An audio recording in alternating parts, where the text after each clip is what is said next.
Let us start Chapter 7, Sections 4 and 5. Multiple choice question number 1. The mean of a sample is D, computed by summing all the data values and dividing the sum by the number of items. The notation X bar usually refers to the D, sample mean. Number 3. The middle value in an ordered array of numbers is the C, median. Number 4, the standard deviation of a sample of 100 observations equals to 36. The variance of the sample is equal to C, 1296. Again, remember the standard deviation is 36. The variance is S squared. Therefore, 36 squared is 1296. Number 5, the variance of a sample of 81 observations equals 49. So if the variance is equal to 49, the standard deviation is equal to C7, which is the square root of 49, which is 7. Number 1. The SAT scores of 10 students are given below. Let us first calculate the mean of the sample. Before we go on to calculating that, let us order our data first. Okay, it's very important that we order our data, especially for calculating the median. So therefore, let's order the data. The first number is the smallest number, which is 890. So 890. The second one is 940. Then we have another 940, and then 1020, 1060, 1120, 1150, 1200, 1330, and 1350. Okay, now that the data is ordered, let us calculate the mean of the sample. Again, the mean is calculated by adding all the numbers and dividing by the sample size. So calculating all that, adding the numbers all together, you come up with 11,000. Divided by your sample size, you have 10 data values. So divided by 10, so your mean is 1100. So that is your average. Your average of these SAT scores is 1100. Now the median, so the median would be equal to 1060, the average of the two middle numbers. So again, these are your two middle numbers. So you average them out, so 1060 plus 1120 divided by 2 is equal to 1090. Therefore, 1090 is your median, and the mode of the data is 940, which has the greatest frequency. You have two 940s, therefore the mode is 940. Number 2, calculating the sample variance. So first, let us write down the formula for variance, and that is the summation of x squared minus the summation of x squared divided by n, all divided by n minus 1. So let's first calculate the summation of x. So the summation of x is you add up all the numbers, so you have 60 plus 45 plus 55, and so on, and that equals to 250. And calculating the summation of x squared, and that is equal to 60 squared plus 45 squared plus 55 squared, and so on, and that total is 12,750. So now plugging that into the formula, your variance is equal to 12,750 minus, again, this should be parentheses here. I think that would make it easier, and take the parentheses there.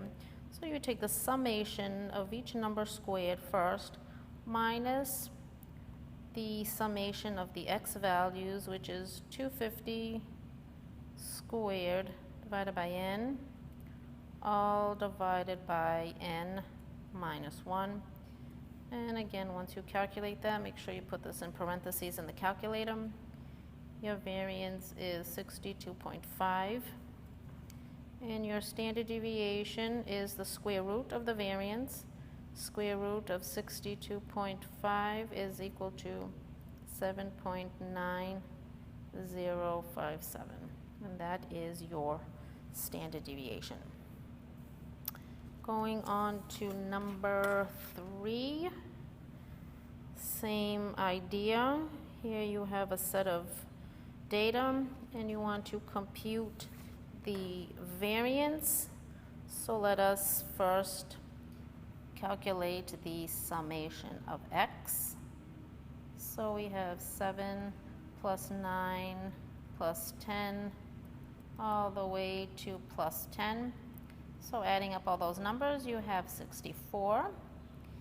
And the summation of x squared is 7 squared plus 9 squared plus 10 squared all the way to the end, 10 squared. And that total is 532. So calculating the variance is 532 minus 64 squared divided by n, and you have 8 datum, all divided by 8 minus 1. And the total there, once you calculate that, is 2.8571. And your standard deviation is the square root of the variance. So the square root of 2.857 is equal to 1.6903. And this is our standard deviation, and this is our variance. Moving on to number 4. Here you're given 10 individuals and their hourly wage. Let us calculate our percentiles. Before we calculate our percentiles, let us order our data first. So putting the data in order, you have 10 from smallest to largest. So 10, 12, 14, 16, 17, 19, 20, 22, 25, and 27. Again, make sure they're all there. 1, 2, 3, 4, 5, 6, 7, 8, 9, 10. So you have a sample space of 10, which is correct. Now calculating the 60th percentile, you first calculate the index. And the index is p divided by 100 times n. So your p is your 60th percentile divided by 100 times 10. And once you calculate that, you have 6. 6 is an integer, so because your index is an integer, you're going to take the average of the 6th and 7th number. 1, 2, 3, 4, 5. 6th and 7th number is 19 plus 20 divided by 2 is equal to 19.5, and 19.5 is your 60th percentile. Calculating the 80th percentile, again using the same formula, you have 80 divided by 100 times 10, which is equal to 8. So now the 80th percentile is equal to the average of the 8th and 9th numbers. So the 8th and 9th numbers are 22 plus 25 divided by 2, and that is equal to 23.5. Okay, so don't forget your rules. When you have an integer, you take that position plus the next and divide that by 2. So calculating the first quartile. So quartile number 1 is equal to the 25th percentile. So you have 25 divided by 100 times 10, and that is equal to 2.5. So now 2.5 is a decimal, so if you have a decimal, you round up to 3, and you take the third number in order. The third number in order is equal to 14. Therefore, 14 is your first quartile. Your third quartile is equal to the 75th percentile. And the 75th percentile is equal to 75 divided by 100 times 10. Calculating that, you have 7.5. 7.5 is a decimal, so you round up to 8. And the eighth number in order is equal to 22. And that is your third quartile. And this completes section 7.4 and 7.5.